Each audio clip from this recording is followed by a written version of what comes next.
Hello and welcome. तो आज हम लोग इस वीडियो में देखने वाले हैं क्लास 10th का मैथमेटिक्स का चैप्टर नंबर 10 जिसका नाम है हाइट एंड डिस्टेंस, या यूं कहें ये जो चैप्टर है ये है एप्लीकेशन ऑफ ट्रिग्नोमेट्री। जैसा कि इसके पहले वाले चैप्टर में हमने ट्रिग्नोमेट्री के बारे में पढ़ा था, तो अगर आपने पहले ट्रिग्नोमेट्री के बारे में नहीं पढ़ा है तो मैं आपसे बोलूंगा कि पहले आप चैनल के प्लेलिस्ट में जाकर जो है लाइव क्लासेस वाले सेशन में जाकर आप ट्रिग्नोमेट्री को पहले सर्च कर लो, और सारे ट्रिग्नोमेट्रिक जो मैंने चैप्टर जो कराए, जो एक्सरसाइज जो मैंने कराए हैं, वो सारे एक्सरसाइज के क्वेश्चन को आप प्रैक्टिस करो। और एंगल्स की वैल्यूज, जब तक आपको ट्रिग्नोमेट्री में एंगल की वैल्यूज जब तक पता नहीं रहेंगी, आप हाइट एंड डिस्टेंस के क्वेश्चन को सॉल्व नहीं कर पाओगे। ठीक है, तो हम लोग स्टार्ट करते हैं हाइट और डिस्टेंस से रिलेटेड क्वेश्चन।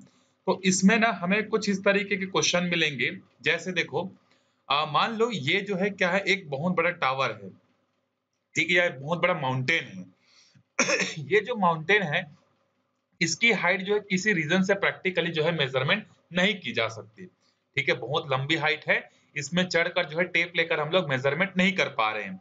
तो हम लोग क्या करते हैं, किसी भी चीज के हाइट को मेजरमेंट करने के लिए जो है हम लोग मैथमेटिक्स का जो है यूज करते हैं। अब मैथमेटिक्स का यूज कैसे करते हैं, देखो ये जो मान लो ये ए और बी क्या है, एक माउंटेन है, एक टावर है, या कोई भी एक आप अज्यूम कर लो कि एक हाइटेड कोई ऑब्जेक्ट है जिसका हाइट हमें मेजर करना है, लेकिन इसके टॉप तक पहुंच पाना प्रैक्टिकली पॉसिबल नहीं है। तो हम लोग क्या करेंगे, इसका बॉटम जो होगा वो तो ग्राउंड होगा, तो ग्राउंड से कुछ डिस्टेंस हम लोग चले जाएंगे और एक जगह पर जाकर खड़े हो जाएंगे। मान लो हम लोग इसका जो फुट है, फुट मतलब समझ रहे हो जहां पर वो जमीन को टच कर रहा है, उसके फुट से कुछ डिस्टेंस हम लोग गए और सी पॉइंट पर जाकर हम लोग खड़े हो गए। अब यहाँ पर हम लोग एक टेलीस्कोप लेंगे, या टेलीस्कोप नहीं बोलते उसको, एक हमारे पास ना टेलीस्कोप जैसा ही एक छोटा सा हमारे पास क्या रहता है, डिवाइस रहता है, जिसमें हम लोग क्या कर सकते हैं कि कितना एंगल जो है हम लोग देख रहे हैं वो हम लोग पता कर सकते हैं। मतलब बेसिकली हमारे पास ना एक ऐसा दो डिजाइन बना हुआ ऑब्जेक्ट रहता है, इसमें से ये जो रहता है ये फिक्स्ड रहता है, और ऊपर वाला जो डिवाइस का पोर्शन रहता है वो मूवेबल रहता है, और इसमें रीडिंग लिखी हुई होती है कि कितना एंगल आप इसमें ऊपर नीचे कर रहे हो। तो ये जो ओ से लेके ए ये फिक्स्ड है और ओ से लेके बी मूवेबल है। तो इस डिवाइस को हम लोग यहाँ पर लेकर जाएंगे और हम लोग ये वाला जो पोर्शन है इसको ऊपर उठाते जाएंगे और देखेंगे, इसको तब तक उठाएंगे जब तक हमें इस हाइट का टॉप वाला पोर्शन दिखना ना स्टार्ट हो जाए। तो हमने क्या किया, हमारे ये जो ट्रिग्नोमेट्रिक जो डिवाइस था, इस डिवाइस को हमने क्या किया, डिवाइस के हेल्प से जो है हमने इसके टॉप को देखा और हमें पता चल गया कि हमने कितना एंगल गया, तब जाके हमें क्या हुआ, इस टावर का जो टॉप जो है दिखा है, क्योंकि इसमें रीडिंग लेने के लिए हमारे पास मेजरमेंट करने के लिए यहाँ पर रीडिंग्स जो है अवेलेबल रहती हैं। तो इस पॉइंट पर खड़े हुए हमने, और इस पॉइंट पर खड़े होकर फिर हमने क्या किया, इसको देखना हमने स्टार्ट किया। तो मान लो यहाँ पर हमें कुछ एंगल मिल गया, मान लो 30 डिग्री मिला, 40 डिग्री मिला, 50 डिग्री मिला, जो भी मिला। अब हम लोग क्या करेंगे, देखो ये राइट एंगल ट्रायंगल फॉर्म्ड हो रहा है, ठीक है, ये हाइट है और ये डिस्टेंस, तो हमें पता है कि हमने ग्राउंड से कितना डिस्टेंस गया, तो हमें हाइट चाहिए और बेस पता है, एंगल हमने इस इंस्ट्रूमेंट के हेल्प से निकाल ली है, तो हम लोग ट्रिग्नोमेट्रिक रेशियो का यूज करके क्या कर सकते हैं, इसको हम लोग निकाल सकते हैं। और कौन सा ट्रिग्नोमेट्रिक यूज करेंगे, तो हम लोग यूज कर सकते हैं टेन थीटा। टेन थीटा क्या होता है, परपेंडिकुलर अपॉन में बेस, तो परपेंडिकुलर तो हमें चाहिए, बेस हमें पता है, एंगल भी हमें पता है, तो हमें क्या मिल जाएगी, अप्रोक्सीमेटली इस हाइट की वैल्यू मिल जाएगी। इसी तरीके से हम लोग पहले क्या करते थे, जब हमारे पास इतनी ज्यादा टेक्नोलॉजी इंप्रूव नहीं हुई थी, जैसे कि आज से 50 साल पहले भी हमें पता था कि माउंट एवरेस्ट की हाइट कितनी है, लेकिन उस समय हमारे पास ऐसे डिवाइसेस नहीं थे कि एक्यूरेट डिस्टेंस नापा जा सके। तो हम लोग क्या करते थे, इसी ट्रिग्नोमेट्रिक मेथड का हम लोग यूज करके माउंट एवरेस्ट का या किसी भी माउंटेन का या किसी भी टावर का हाइट जो है हम लोग निकालते थे। तो ये बहुत पुराना कन्वेंशनल मेथड है। आजकल हमारे पास बहुत सारे ऐसे इंस्ट्रूमेंट आ चुके हैं, सैटेलाइट आ चुका है, जिसके हेल्प से हम लोग एकदम एक्यूरेट हाइट जो है या एक्यूरेट डिस्टेंस जो है नाप सकते हैं। लेकिन जब इतनी टेक्नोलॉजी इंप्रूव नहीं हुई थी, तब हम लोग ट्रिग्नोमेट्रिक का यूज जो है करते थे। आई होप आपको समझ में आ गया होगा कि हम लोग हाइट एंड डिस्टेंस में किस तरीके के क्वेश्चन हम लोग डील करने वाले हैं, और ये क्वेश्चन कैसे मिलेंगे हमें, और ये जो एंगल है ये एंगल हमें पता कैसे चलता है। मैंने आपको पूरा का पूरा प्रोसीजर एक्सप्लेन कर दिया है, आई होप आपको ये समझ में आ गया होगा। अब ये जो एंगल है जो हम लोग देख रहे थे, वो अपने ट्रिग्नोमेट्रिक इंस्ट्रूमेंट के हेल्प से, वो दो तरीके के होते हैं। पहला होता है जिसको बोलते हैं angle of elevation. Angle of elevation मतलब क्या होता है, एक लेवल से जो है ऊपर की ओर देखना। मान लो ये लेवल है, इस लेवल से कुछ एंगल बनाते हुए जो है हम लोग क्या करते हैं, ऊपर की तरफ अगर देखते हैं तो हम लोग क्या करते हैं, जैसे हम लोग ग्राउंड में खड़े हैं और मान लो हमारे सामने जो एक बहुत बड़ा जो है 100 मंजिला क्या है, 100 स्टोरीड जो है हमारे पास क्या है, बिल्डिंग है।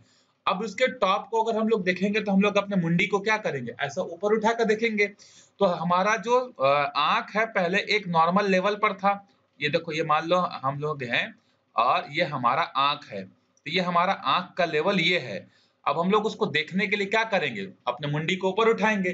तो हमारा आंख का जो ओरिजिनल लेवल था, उस ओरिजिनल लेवल से हमने आई को हमने कितना ऊपर उठाया, तो यही जो एंगल कहलाता है, ये एंगल आपका कहलाता है एंगल ऑफ एलिवेशन। एक होता है angle of depression.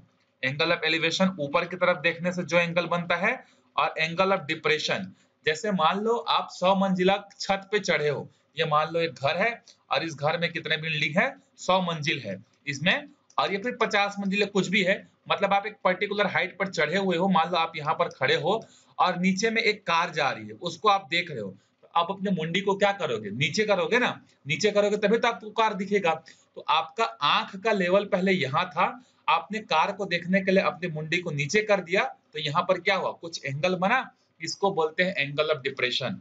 So angle of elevation क्या है, जब हम लोग अपने हॉरिजॉन्टल लेवल से ऊपर की तरफ जब देखते हैं तो उसको बोला जाता है एंगल ऑफ एलिवेशन। और हमारे आई का जो हॉरिजॉन्टल लेवल है, उस हॉरिजॉन्टल लेवल के अगर नीचे की तरफ अगर हम लोग देखते हैं तो वो कहलाता है हमारा एंगल ऑफ डिप्रेशन। ठीक है। अब कई सारे क्वेश्चन आपको ऐसे मिलेंगे जहां पर दो एंगल ऑफ एलिवेशन, दो एंगल ऑफ डिप्रेशन भी आपको मिल सकता है।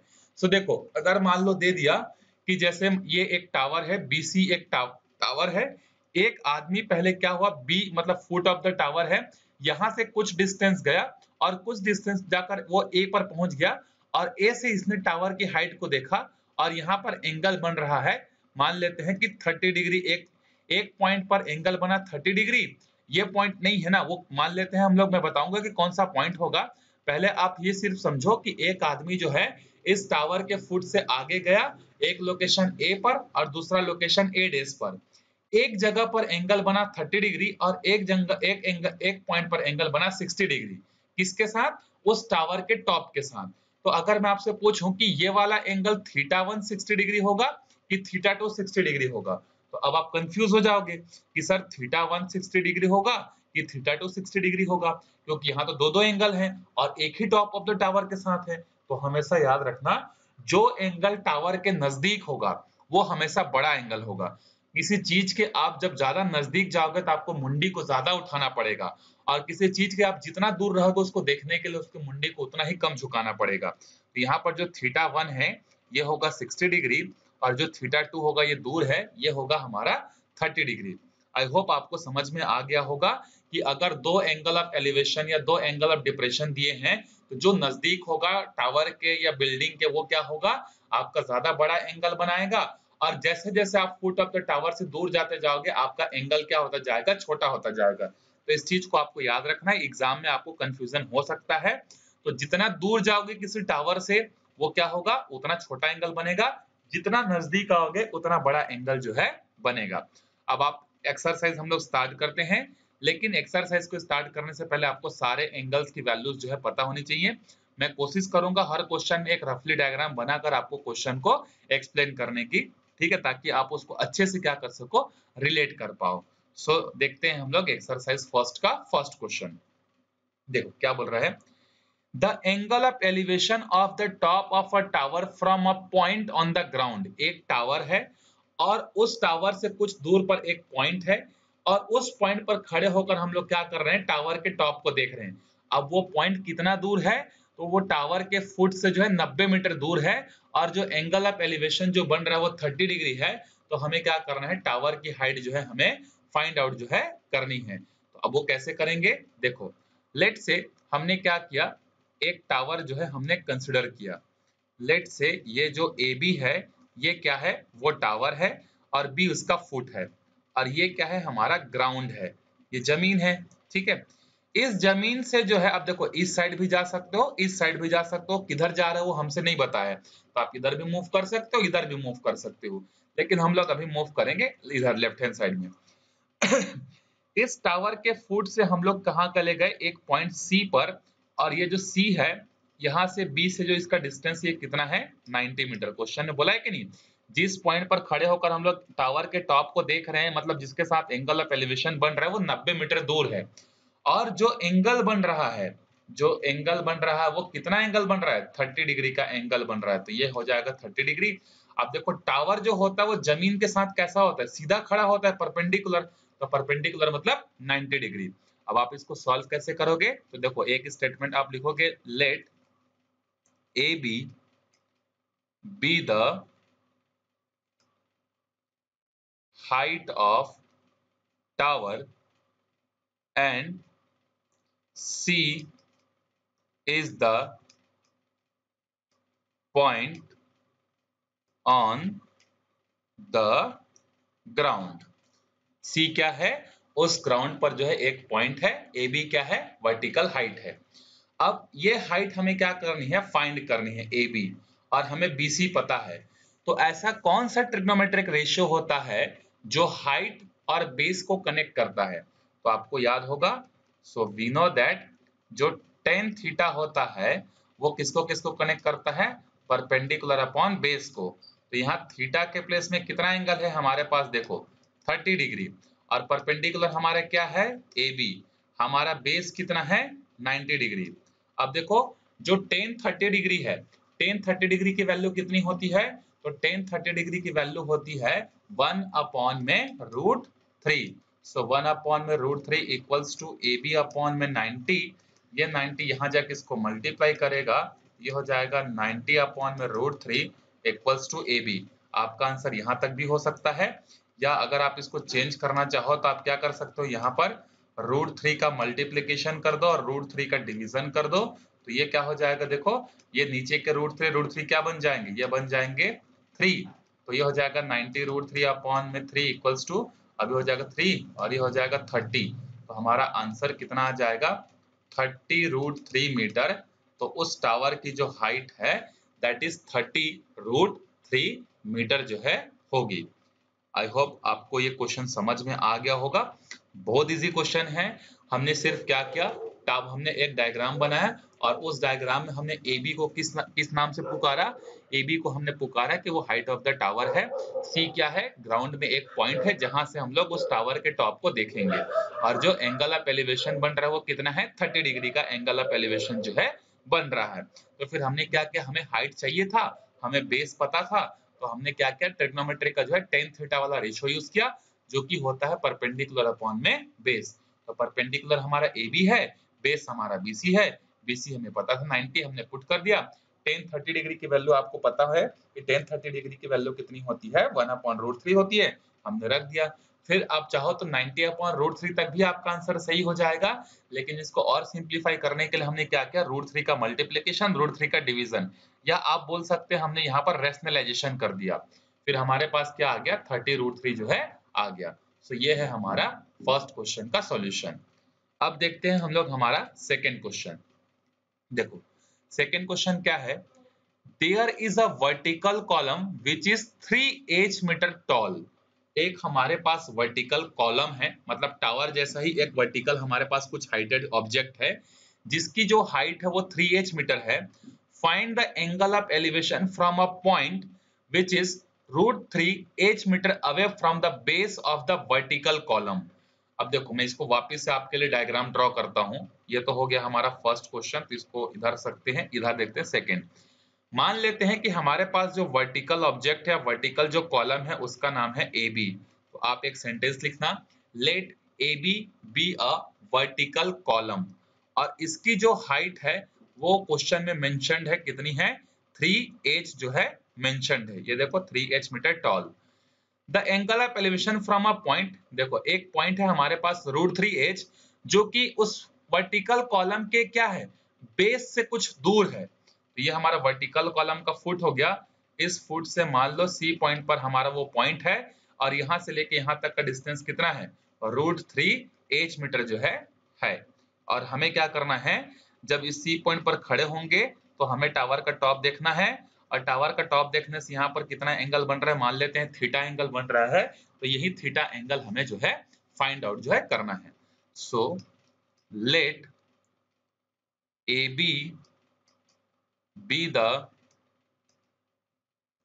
हाइट ऑफ वर्टिकल कॉलम, और ए बी का कितना वैल्यू गिवन है, ए बी की वैल्यू है 3h मीटर जो है हमें गिवन है, एंड जो बी सी की वैल्यू है जो जमीन में है वो कितना है, √3h metre, and theta be the angle of elevation. हमने अज्यूम कर लिया कि जो थीटा है वो क्या है, एंगल ऑफ एलिवेशन है। अब देखो ऐसा कौन सा ट्रिग्नोमेट्रिक रेशियो जो कि परपेंडिकुलर बेस को कनेक्ट करता है, तो अगेन हमारा आंसर है tan theta. So we know that tan theta equals to perpendicular upon में बेस। अभी तो थीटा के प्लेस में थीटा ही लिखेंगे क्योंकि हमें थीटा चाहिए, और हमारा परपेंडिकुलर कितना है, 3h है, और हमारा बेस कितना है, √3h है, तो h और h कैंसिल हो जाएगा।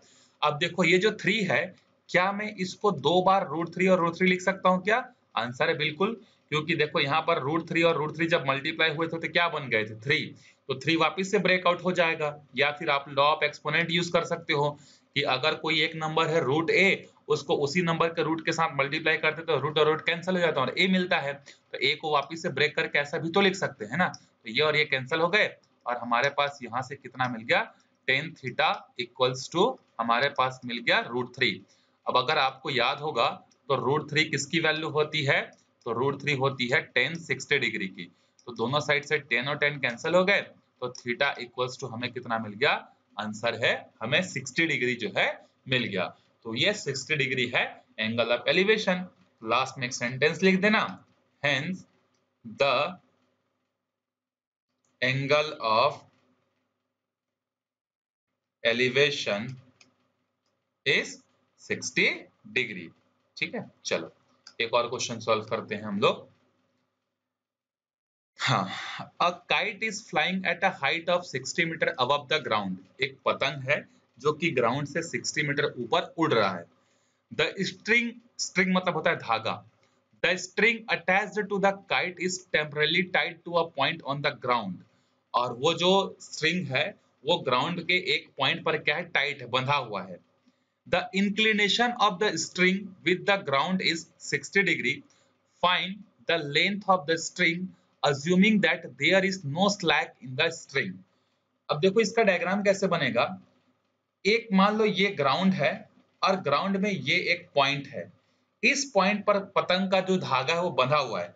अब पतंग तो सीधा होगा नहीं, ऐसा वर्टिकल टावर जैसा, ये तो उड़ रहा होगा, तो मान लेते हैं कि ये पतंग है और ये इसका टॉप है, यहाँ पर ये पतंग उड़ रहा है। क्वेश्चन में हमें गिवन है कि जो पतंग की जो वर्टिकल हाइट है, वर्टिकल हाइट हमें कितनी गिवन है, 60 मीटर। सो आप अगेन लिख लेना, let A B the vertical height of the kite which is 60 metre above. और ये जो है ये ग्राउंड से कितना एंगल बना रहा है, जहां पर धागा बंधा हुआ है वो एंगल बना रहा है 60 डिग्री। तो हमें पूछ रहा है कि ये जो स्ट्रिंग है, स्ट्रिंग मतलब धागा, इस केस में धागा कौन सा होगा, एसी, इस एसी की लेंथ आपको बतानी है, और आपको ये अज्यूम करना है कि यह धागा एकदम टाइट है, बीच में कहीं पर स्लैक नहीं है, बीच में कहीं पर यह मुड़ा हुआ नहीं है।